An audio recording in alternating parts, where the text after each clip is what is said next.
Tudo isso aí que você falou de vender o jornal, que a gente tem um jornal de imprensa popular que chama Jornal A Verdade, de fazer a reunião do núcleo, de fazer a formação, inclusive de estudando clássico do marxismo com gente que é da periferia, né? É isso, do trabalhador, com gente, inclusive, que mal sabe ler e escrever. E aí nós vamos fazer curso de alfabetização, como na minha comunidade a gente fez, e fazemos no Brasil inteiro, com o método Paulo Freire, né, que é demonizado por esses fascistas, e é o melhor método do Brasil, um dos melhores métodos do mundo, para a gente poder alfabetizar jovem e adulto. E a parada é o seguinte, partir da realidade da galera. A gente não chama o cara para lutar pelo socialismo direto. A gente até fala muito do socialismo, mas a gente chama o cara para lutar pelo problema que ele vive da vida dele. A falta de moradia, de educação, de saúde, de emprego, né? A partir dali você vai gerando e criando as condições. E outra, formar gente no próprio lugar. Não somos contra a pessoa vir de fora. Eu não era da quebrada que eu moro hoje, eu era de outra quebrada. Sim. E fui lá para atuar. O negócio é que eu não posso ter uma vida distanciada dessas pessoas, eu tenho que me conectar. Foi isso que a gente foi fazer, sabe? Pode ser o cara da classe média, olha, pode ser até um rico, que ele rompa com os ricos. Você pega na história do marxismo, por exemplo, um dos pais do marxismo é um rico. Ele era filho de rico, o Engels. Né? Ele é filho de um grande industrial próspero da Europa, ele rompeu com isso e foi por meio da classe trabalhadora. Então ele pode ser de qualquer lugar, ele tem que assumir uma posição ideológica. Sim. Ele tem que assumir o lado na história. Nós estamos vivendo uma luta de classes. Brutal, brutal. De um lado, é claro que existem várias classes, mas tem duas em especial. De um lado, os que são donos dos meios de produção, são donos das terras, das fábricas, dos bancos, das usinas. Essa turma, que a gente chama de burguesia, esses são os real ricos, e eles são menos de 1% da população. E você tem o restante, a grande maioria, do outro lado, que vende sua força de trabalho para viver. Se ela não trabalhar, ela morre de fome, que é a classe trabalhadora. Essas duas são as principais. O resto, elas vão existir outras classes, mas essas são centrais. E o enfrentamento delas vai reproduzir o que é a sociedade. Essa que nós estamos vivendo. Extremamente violenta com esses aqui que trabalham, embora eles gerem riqueza.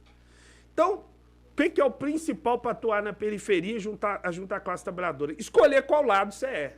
E aí não tem meio termo, eu não posso ser desse lado aqui, mas fico dialogando com o outro. Eu escolho meu lado e vou trabalhar, meu irmão. Quem quiser escolher o lado da burguesia, tem um monte que está escolhendo. Entendeu? Agora, o lado da classe trabalhadora é duro, assim como a vida desse menino que você falou aí. Esse menino que vai rodar de moto, a vida dele é duríssima. Eu preciso conseguir dialogar com ele. E eu sei que não é fácil. Sabe, ninguém aqui está dizendo assim, ó, vai ser muito simples. Se fosse, a gente não estava aqui discutindo esses problemas. Nós estávamos discutindo os grandes problemas do socialismo brasileiro já implantado no Brasil. Então, é complexo. Inclusive, esse cara no sábado, eu também vivo essa contradição. E o conjunto da nossa classe vive. Chega o sábado e domingo, eu estou cansado. Mas é um trabalho de convencimento. E dá para convencer o cara também que uma parte do turno dele, ele dedique a estudar. Olha a parada, velho. Se reunir e estudar, porque se não fizer isso, a gente não se liberta. Se a gente não for culto, jamais seremos livres. E esse culto não é o culto da universidade, é o culto de entender a exploração. E como eu quebro essa merda dessa exploração que faz eu trabalhar tanto como eu trabalho. Isso precisa ser feito, sabe? E isso não se faz também dando aula para os outros, não. Isso faz com luta, sacou? E é o que a gente busca fazer. Nós temos que lutar. Onde a gente está tem que reinar a revolta, sacou? Como que a gente começou a ganhar as coisas? Por exemplo, o exemplo da minha quebrada, mas a gente faz isso no Brasil todo. Como a gente ganha as pessoas em periferia? Lutando, quebrando o pau, sacou? Eu acho que isso que falta. Esquerda não é para ficar conciliando, é para quebrar o pau, porra. Se não for para isso, serve para quê? E quebrar o pau contra quem? Contra quem nos explora, pô. Contra quem tira nossos direitos. Então, se não tem água, eu vou dar um exemplo da minha comunidade. A gente fez a ocupação, tá lá, fizemos gato, tudo, porque os caras negou ligar água oficial. Falta água pra caramba, toda a periferia falta água. A nossa começou a faltar água pra caramba. O que a gente começou a fazer? Luta. Quebrar o pau pra ligar água oficial, ser até refugiado de guerra nas convenções internacionais, que o Brasil, inclusive, é signatário.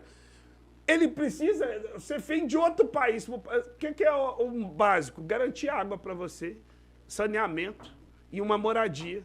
Como é que eu sou brasileiro e não tenho? Eu tenho que quebrar o pau, porra. E foi um limite. Como é que nós fomos? Fazendo manifestação e tal. Chega uma hora que a gente conquistou a água. Só tem que a empresa lá de água, ela se negou a ligar oficial. Aí o que ela fez? Mandou caminhão-pipa para a comunidade.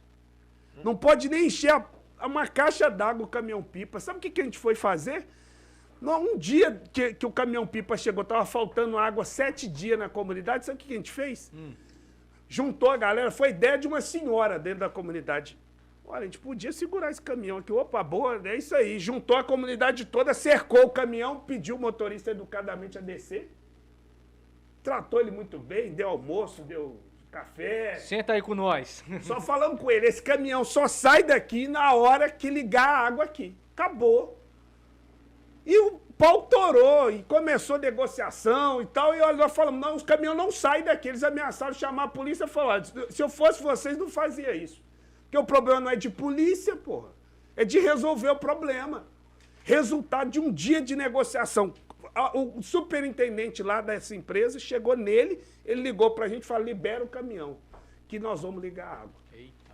Não foi mandando ofício pra prefeitura que nós ligamos a água. Ligamos, é na tora, porra, é na luta. Entendeu? E aí depois, a gente na hora eu falei com ele, pensei, né? Tinha uma decisão judicial pro caminhão ir. Então o caminhão tinha que voltar, se eles não ligassem. E segunda coisa, eu pensei, vou chamar, esse cara vai ter que vir aqui, ele dizer pro povo que vai ligar. Ele foi. Eu falei, você vai ter que vir. E no outro dia de manhã ele foi lá. Maior assembleia que a gente fez na comunidade. E ele disse que ia ligar. 3 meses depois estava entrando os canos e começou a ligação de água. Então assim, desse jeito, um monte de gente que olhava desconfiado, pensando assim, esse cara é mais um, sabe, desses caras. Aí começou a confiar na gente. Porque o povo já foi tão enganado que às vezes demora uma década para as pessoas aí sim olhar e falar, porra, isso aí. Isso aqui é meu, sabe? Então é um trabalho também, para terminar essa parte, é um trabalho também paciente, perseverante, de não abandonar a porra do trabalho, porque o povo não abandona, ele tá lá. Então não adianta começar a atuar e abandonar. Se fizer isso, não vai, sabe? É um trabalho contínuo, permanente, para ganhar as pessoas. E é isso que a UP está buscando fazer, nesse período todo, desse 2014 que eu falei para cá, a gente busca fazer isso e vem se desenvolvendo em várias periferias. É isso aí.